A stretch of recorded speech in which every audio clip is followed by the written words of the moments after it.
Have you ever finished a walk, the exercise everyone tells you is the best thing you can do, and still felt your legs dragging behind you?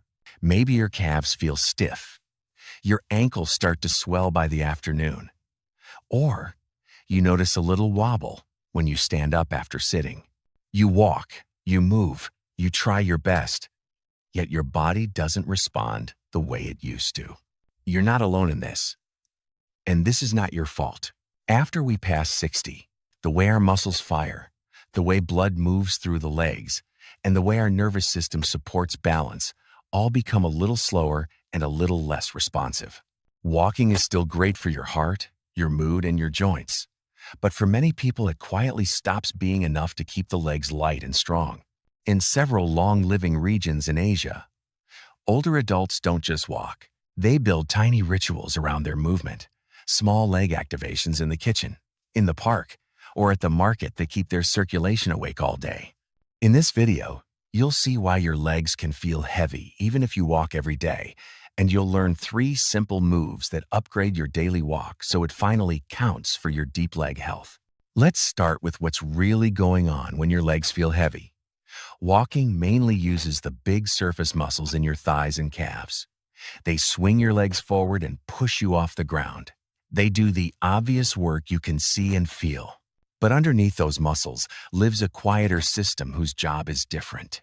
It gently pushes blood and fluid back up from your feet, helps keep your joints in line, and sends constant information to your brain about where your body is in space. After 60, 2 things usually happen at the same time. We tend to sit more, and our nervous system becomes a bit less responsive. The deep muscles in the lower legs start to check out. They don't fully contract, they don't fully relax, and they don't help the circulation as much as they used to. Blood and fluid hang around in the lower legs, your ankles puff up more easily, and your brain gets a weaker signal from your feet and ankles. The result is a mix of heaviness, swelling, and those small, unstable moments where you don't feel fully grounded, even though you're doing your steps. So, if you've ever thought, I walk every day, but why do my legs still feel like concrete? The answer is not that walking is bad. It's that one important part of your system has not been fully invited to the party. That deep helper is a muscle called the soleus, hidden under your calf. You don't really see it in the mirror, and you can't flex it as a show muscle, but doctors and researchers sometimes call it your second heart. Every time the soleus contracts, it helps pump blood and fluid up from your feet and ankles toward your real heart, fighting gravity all day long.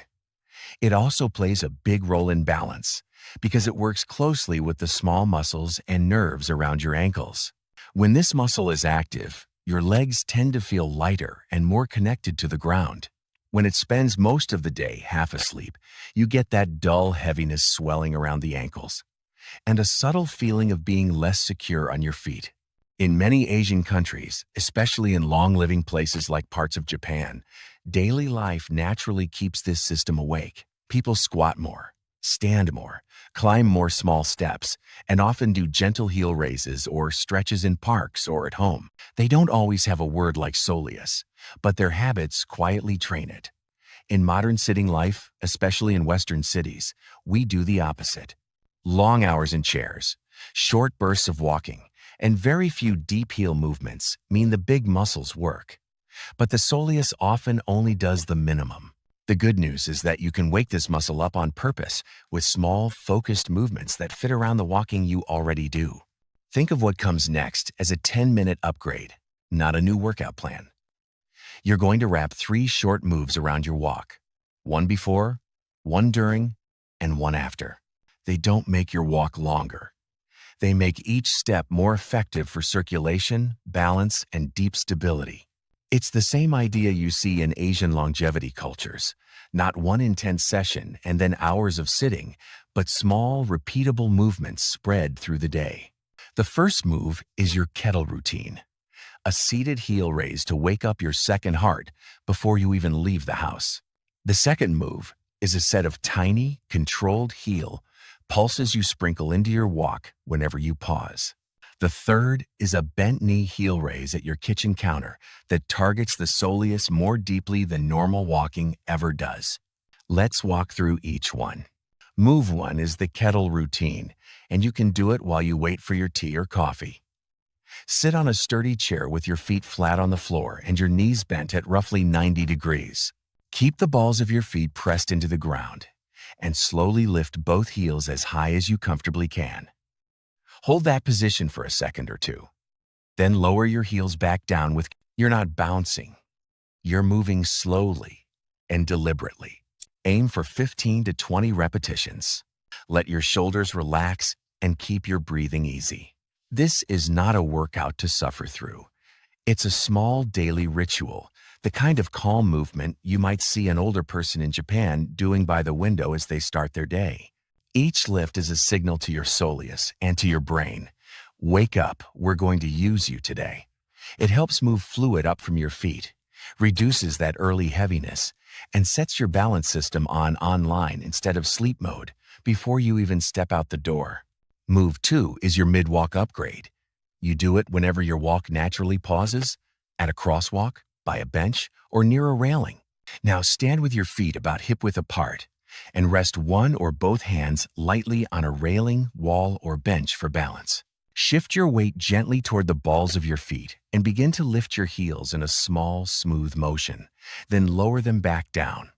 Think of it as slow, soft pulses rather than fast bouncing.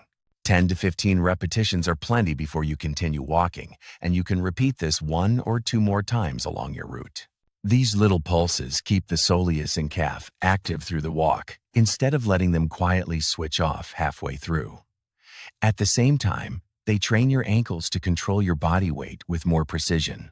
That combination of better circulation and better ankle control is exactly what many people over 60 are missing when they say, "I feel fine on flat ground, but I don't trust myself on curbs, slopes, or stairs."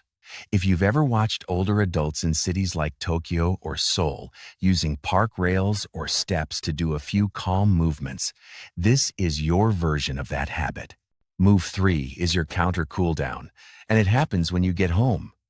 Instead of going straight to the couch, stop at the kitchen counter, stand facing it, and place your hands lightly on the edge for support. Bend your knees a little, just enough to feel your body lower a few centimeters, like a soft mini squat. From this bent knee position, slowly lift your heels as high as you comfortably can, pause at the top, and then lower with control. You'll likely feel the work deeper in the lower leg, closer to the ankle, rather than in the bulkiest part of the calf. Aim for 12 to 15 repetitions, and if that feels manageable, you can build up to a second set. Bending the knee changes which muscle takes the lead. It quiets the big, more superficial calf muscle and makes the soleus do more of the work. This builds slow, enduring strength, the kind that supports your joints, steadies your posture, and helps you feel firmly connected to the ground. Over time, this kind of deep training is what makes everyday tasks easier. Climbing stairs, standing in a line, or getting up from a low chair without feeling like your legs might give way. You've now seen how each of these 3 moves wakes up a different part of your deep leg system. Before you turn this into a daily routine, there's one more important piece to mention. Even though these movements are gentle, your body, your history, and your health are unique. If you've had a recent blood clot, severe and painful varicose veins, surgery on your foot, ankle, knee, or Achilles tendon, or if you feel sharp, sudden pain in your calf when you move, it's wise to talk with your doctor or physical therapist first. And if you ever notice strong dizziness, chest pain, or sudden shortness of breath, stop immediately and seek medical help. This video is for general information and education only. It's not medical advice, and it doesn't replace the guidance of your own healthcare team. With that in place, let's talk about how you can turn this into something real in your day, not just theory in a video. The idea is to keep it simple. You spend 1 to 3 minutes on seated heel raises by the kettle before your walk. You add 1 to 3 minutes of micro pulses, spread over 1 or 2 natural pauses while you're outside. And when you come home, You finish with 2 to 4 minutes of bent knee heel raises at the counter. That's roughly 10 minutes, wrapped around a walk you already take. In a way, you're borrowing a page from many Asian longevity traditions, not chasing the perfect workout, but sprinkling small, sustainable movements through an ordinary day. What you've built here is more than just 3 exercises. You've taken the walking you already do and transformed it into a smarter system that wakes up a deep engine inside your legs. You're telling your body, I'm still here. I still want strength. I still choose to move. You are not fragile, and you're not simply losing power with age. You're learning how to use your power differently and more intelligently. If you're going to try this walk upgrade, write "second heart activated" in the comments so I know you're with me, and so we can cheer each other on. And I want to leave you with a small personal note. Many people think you need a perfect routine or expensive tools to change your health. I used to think that too, especially when I first started changing my life this year. But over and over, I've seen that the small things matter the most. That's what I try to remind myself on this channel, and maybe to remind you as well. If you're new here, feel free to stick around. This is a small, growing channel, and we're learning as we go. If you enjoy this kind of slow, realistic change, consider subscribing and growing with me. And I'll see you in the comments below.